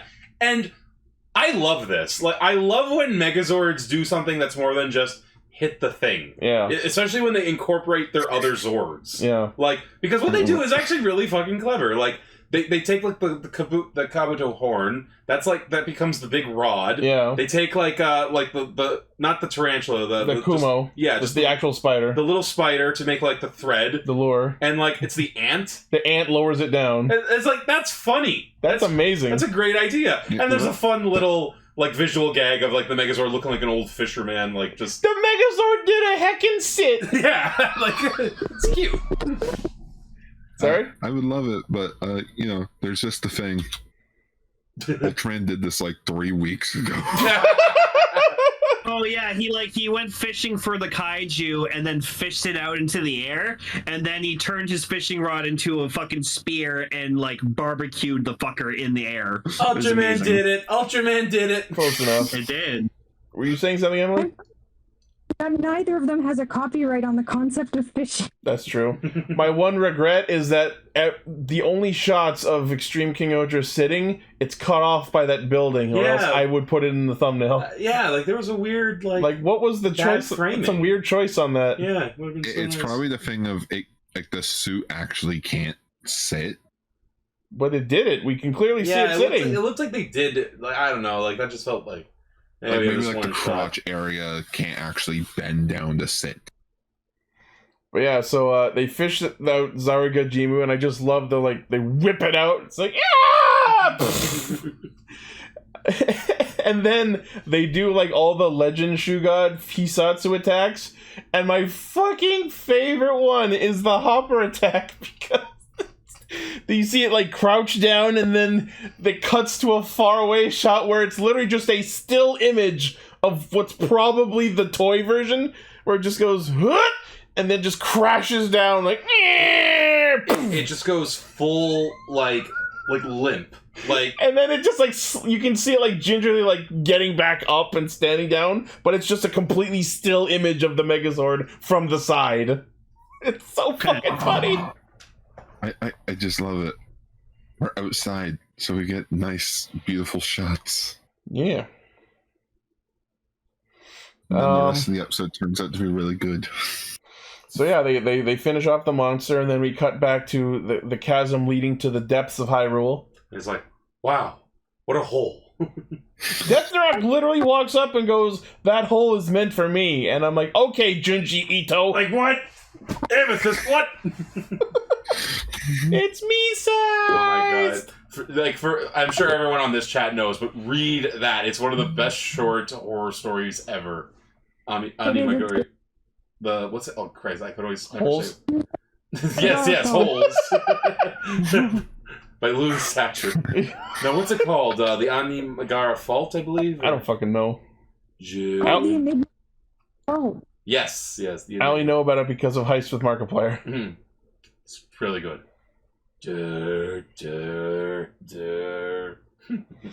Where was I need to say DD?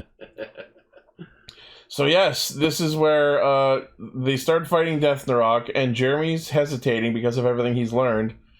And then we find out that he is apparently, not only is he half Bugnarok, but he is related to Deathnarok.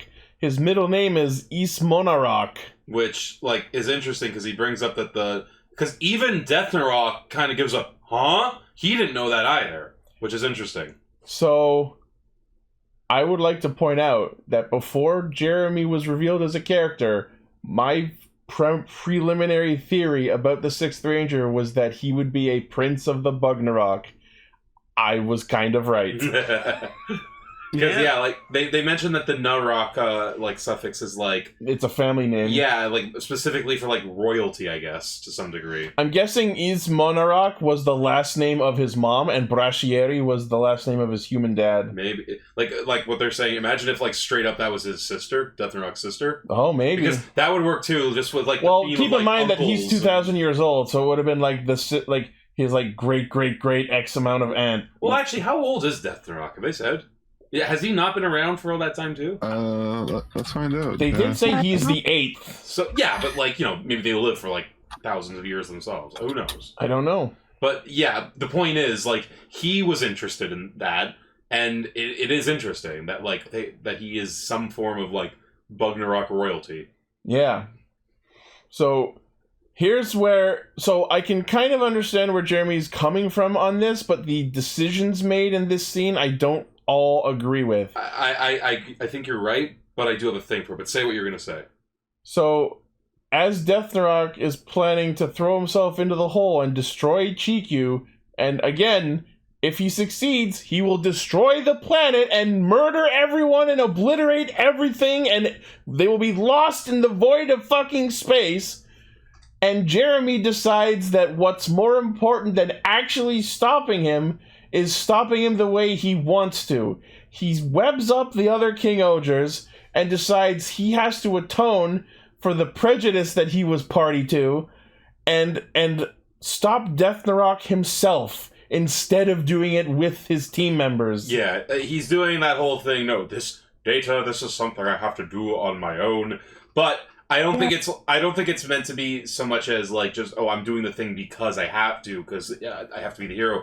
I think he's cracking a little. That has to be part of it. I think he's going a little I don't think he's going to go insane entirely, but I think like he's feeling the guilt of what he's done so hard because like when he's making his little speech like after he's like webbed up like Dabowski and everybody, yeah, he kind of goes nuts for a second. He's like, I will be the one. Like he talks about how this will be the way that he makes himself the king of everything. Yeah, and I think he's breaking a little on this because like 2,000 years of war. You know what? Now that we've posited all that way, I can kind of understand why he's being crushed by 2,000 years of guilt and prejudice that he caused. Yes, this is a good show. I still think it's a fucking stupid idea to stop the other King-Ohgers because, my dude, pride and guilt and shame aside, motherfucker's gonna pull up the planet! You take every advantage you can get! We have to do this now. If Racules was here, none of this shit would be happening right now. Just Racules comes out of the pit. That would be a bit. Actually, yeah, that's where he would be. He's like, I'm back from hell! Like, as Death Narok jumps in, he just like, they're all like, no! And then like Racules like comes out the other way carrying him. Like, not on my watch. Turns out that's where they dump the coffin. Villain motherfuckers! That was his plan the whole time. Oh. Hashtag Racules is not dead. Oh my god. Oh, Elaine, you'll like this too. Like, I actually thought it was funny because earlier in the episode when they're all in the festival, there's one shot where it's all the Rangers minus Jeramie and also Sebastian. Oh, who's wearing gray? so I'm like, hey, wait a minute, is he gonna become the new Ohsama? Could you imagine? Oh, and like he sheds his old man makeup and he's young and hot. You're right, like probably like he is canonically wearing makeup. I thought you were gonna say his old man makeup and he's Racules. That's even better, actually. Sebastian's in the coffin. As much as I'm enjoying this show, I'm just going to sit back here and wait patiently for Racules' miraculous return. Miraculous. That's going to be the name of the episode. Glorious. Yep. Also, Jeramie's goddamn face when Death Narok actually falls in the hole is fucking terrifying. We've talked before how this actor was hired for his eyes. Holy crap. Like, that he actually got into the hole. Like, I was expecting them to stop him, but no, he actually succeeds at jumping in. I think we might be seeing the end of Death Narok soon. Oh, okay, let's talk about this for a second. So he before he jumps in, you know, he gets like the souls and he noms them. Yeah. And you know, obviously it's a suit, so he doesn't have an actual mouth to eat it. Like to me, if we actually saw him do it, it would be that thing like Cookie Monster, where he just like and you just like, see everything going everywhere, flying out of the place, and like. You know, in that case, that would mean now, though, with the way, like, you know, television has to work, Death Rock would say something like, Shoe God souls are a sometimes food. S is for Shoe God, that's good enough for me.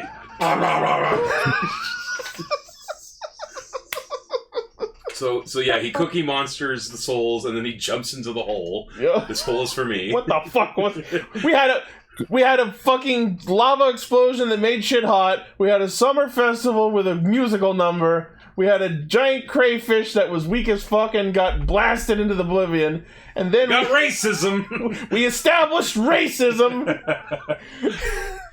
And then we had the big bad villain pull a Cookie Monster and then jump into lava. There's a bit of a Thanos vibe with Death Rock at this time around. Yeah. Because like I mean, I don't think he's going to succeed, but, you know... Otherwise, it's going to be a short show. Right? We're not even halfway. Going down the hole. But yeah, he went in, and I thought it was kind of funny, because, again, it's kind of similar to what happened with the Megazord, where he went, like, as stiff as a sarcophagus. Yeah. Like, because it's clearly just the Death Rock suit just... It was so funny. It just, like, he wasn't in the suit for that shot. They just, like, had the suit empty and just, like, pushed it in. Yeeted it off. Off the green screen, I should say. Yeah. And like, and honestly, just because it's me, it reminded me of the end of Alien 3, where I'm just like picturing like one of his tentacles just burst out through his chest, and he like holds it. Like, no. No, Rapulese burst out through his chest. Oh god! Oh god! That's how he's gonna end this. No. Oh man. So yeah, that's the episode, and holy fuck, what an episode! Right? Man, Jeramie's fucked up. Poor man. He was finally useful last week, and then he does this. Man, it's always one step forward, two steps back. Well, like, because like they were saying, like, you betrayed us again, and I'm like, well, yeah, they're in the betrayal quarry.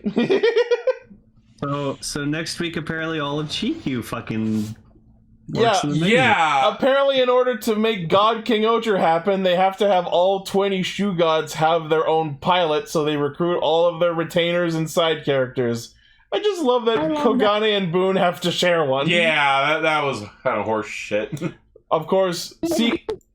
Sorry, go ahead. Go-karting. Like when you're a kid, I went go-karting, and Dad had to like have me on his lap to do the go-karting. So a kid can't pilot a sword, I guess. I don't know.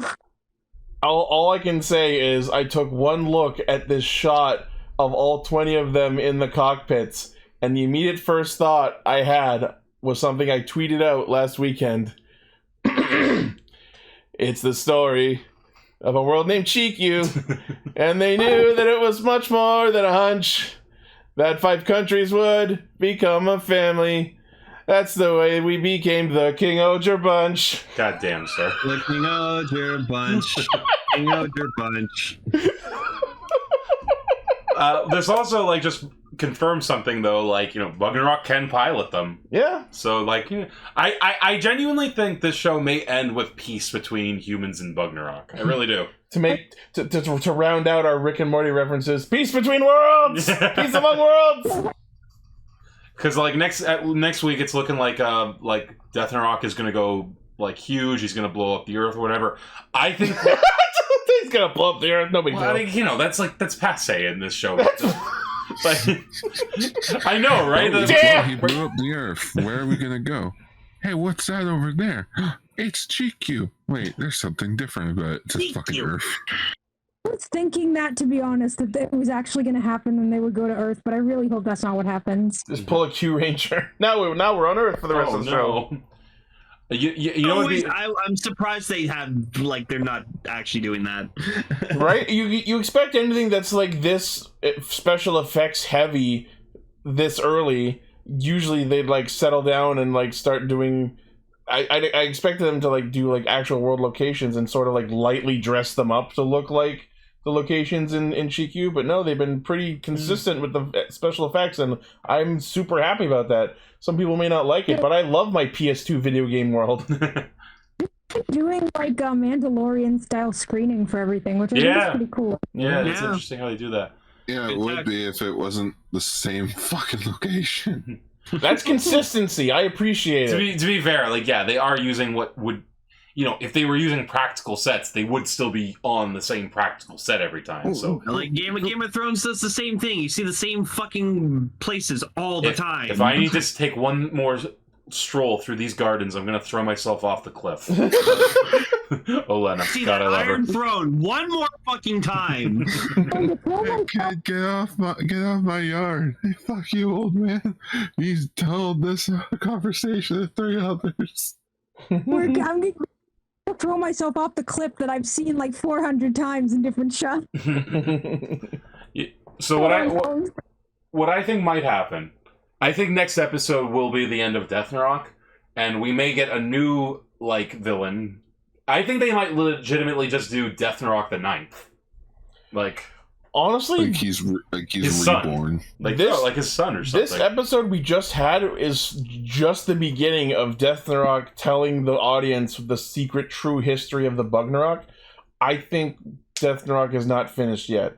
I think they'll find a way to get him back down to normal size. Or like, even if it is his last appearance, like I said, if his successor might have the same knowledge as him. Yeah, maybe. Like, because or like he'll like hatch his replacement and like, well, yeah, like you said with Deathnarok. It'll be like Scorpina and Gross. It's like Piccolo. Yeah. Wait a minute. What do you mean you don't have any females? We just lay our own eggs.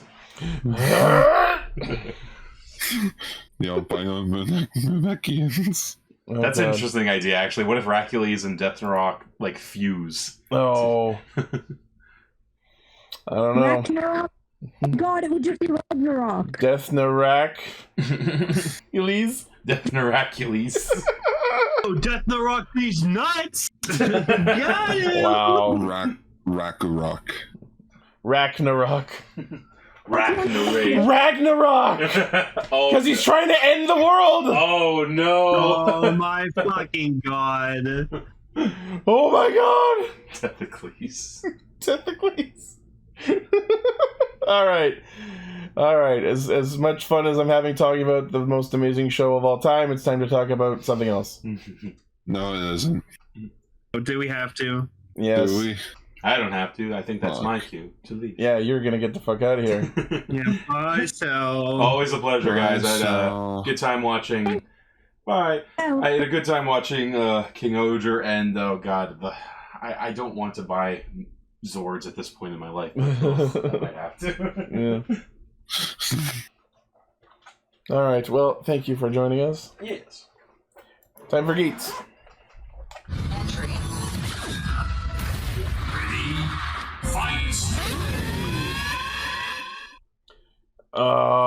Where the fuck do we start with this one? I am so Geats fucking sucks now. Tired of these fucking villains. Let's look at it this way. Geats is almost done.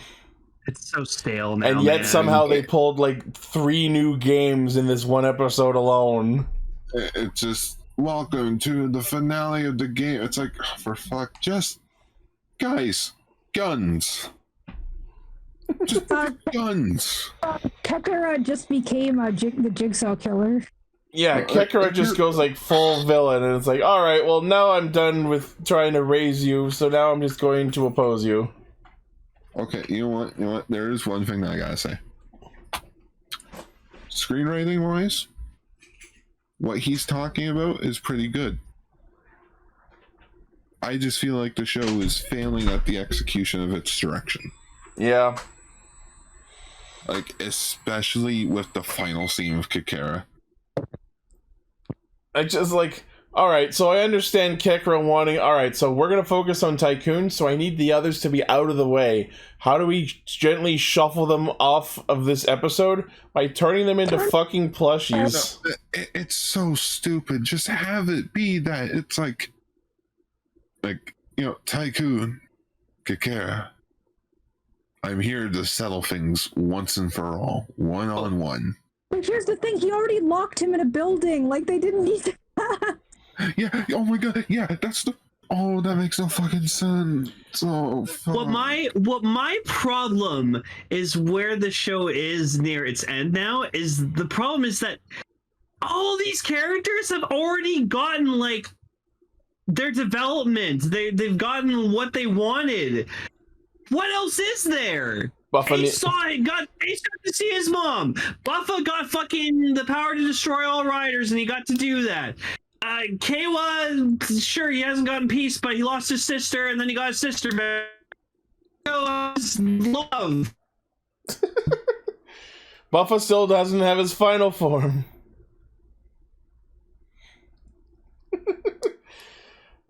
Yeah, and one thing I noticed that I'm kind of questioning why they haven't fixed is, like, Kawa's still sad in the opening. I'm like, he resolved his plot arc. Why are we still dealing with this? But, yeah, so Kekara makes a wish to Dark Soup.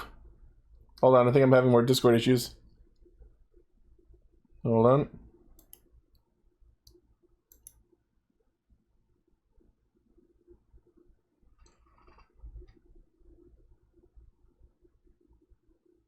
No route, fuck off. Pardon me while I see if I can fix this. I don't know what's going on with the Discord server. Oh, there's Ichi. Oh. Was I talking over you? No, I was having issues on my end, I think. Oh, okay. Well, yeah. Anyways, yeah, that was the issue that we were all having. Yeah. Oh, okay. Can you hear me fine now? Yes, I can. Okay, so yeah, the idea of the episode is that Kekara makes a wish to Dark Soup to end Tycoon, and that apparently auto-translates into turn the other riders into plushies. Well, not lucky. One was, Leon turned into a Lucky Cat sculpture. Yeah. One turned into an actual pumpkin, and Buffa was a plushie. Yeah. The fact that I've seen YouTube shows that handled this sort of situation easier on lower budgets, and it didn't need to jump through so many fucking hoops. This was all for the sake of, while I'm playing this fucking Danganronpa wannabe bullshit with Kayla, I want to make sure that another rider doesn't bust through the wall and wreck my shit. Then just have Kayla then acknowledge, let me handle this alone. Which, of course, doesn't even end up happening because Daichi's there, but that's a whole other thing we'll get into in a bit. And yeah, I don't know if you heard while I was having issues, but Keiwa is still sad in the opening, even though he's got his sister back. I'm surprised they didn't fix that. Oh, am I having more issues? Hello, hello? Fucking Discord.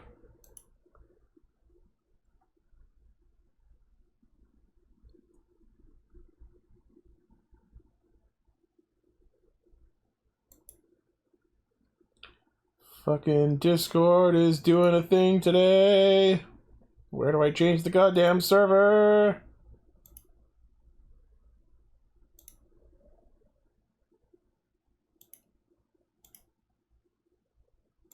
Hello, hello? Hi. I changed like the server voice channel, so hopefully that'll fix it.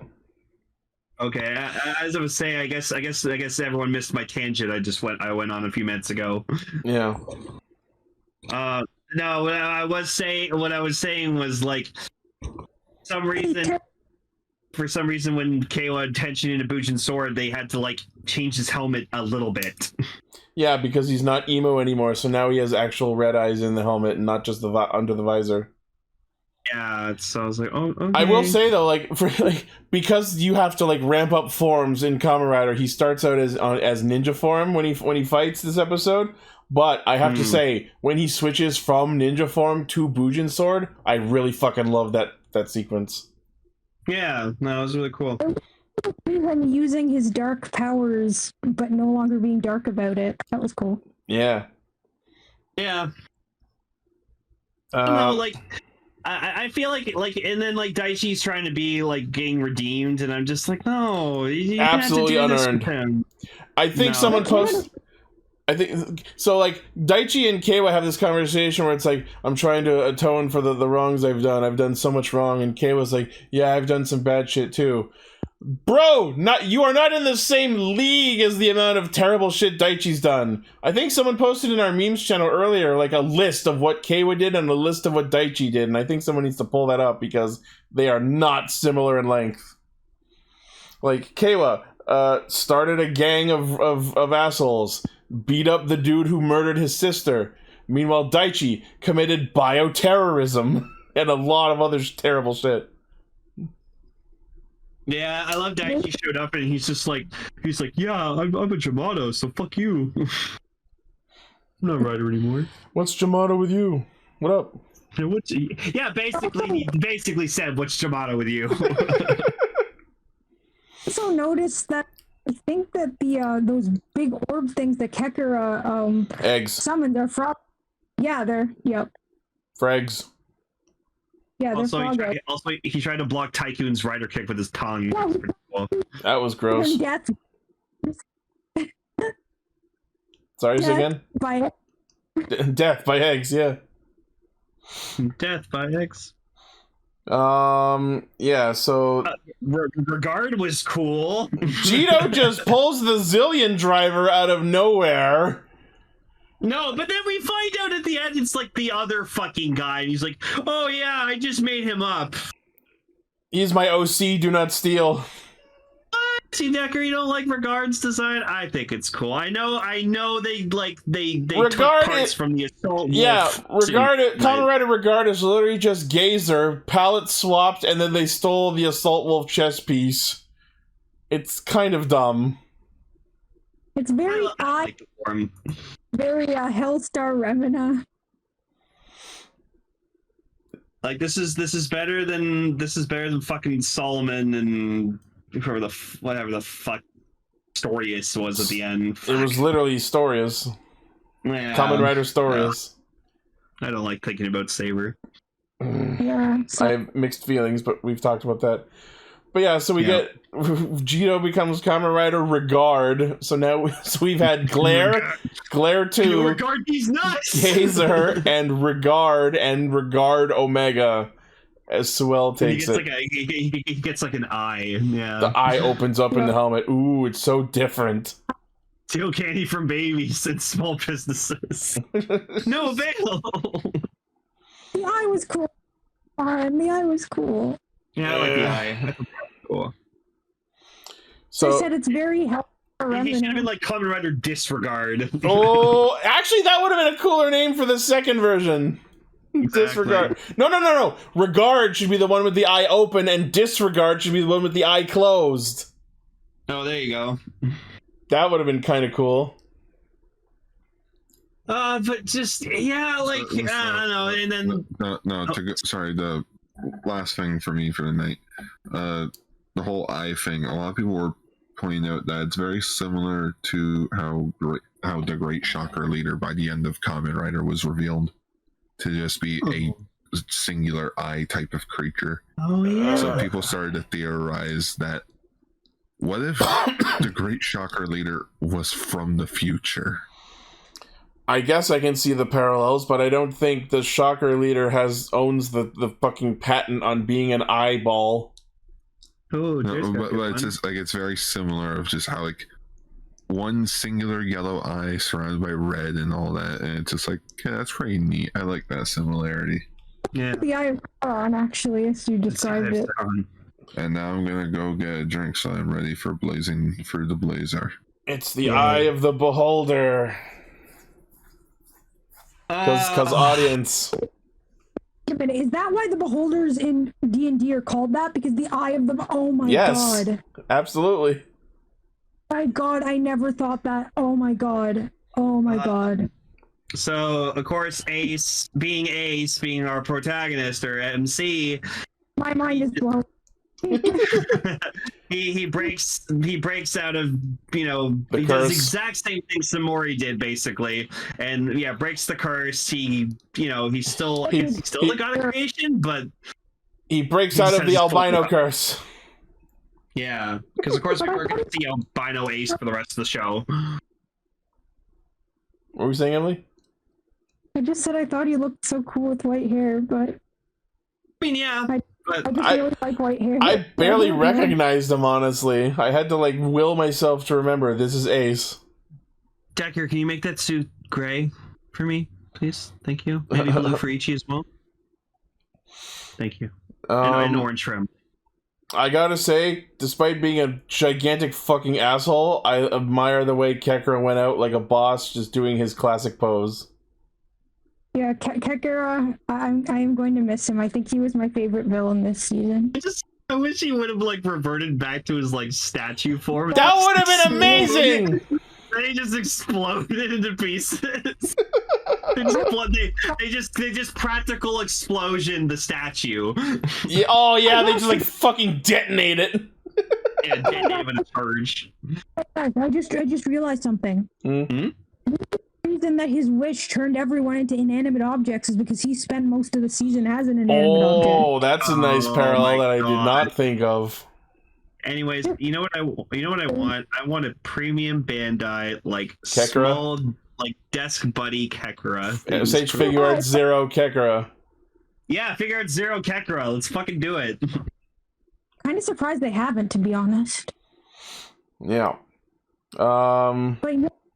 Gonna turn into it, and then like you said, then that was going to dissolve. But so Kekra gets defeated, and Geats defeats Jeats, and then Suel absorbs him.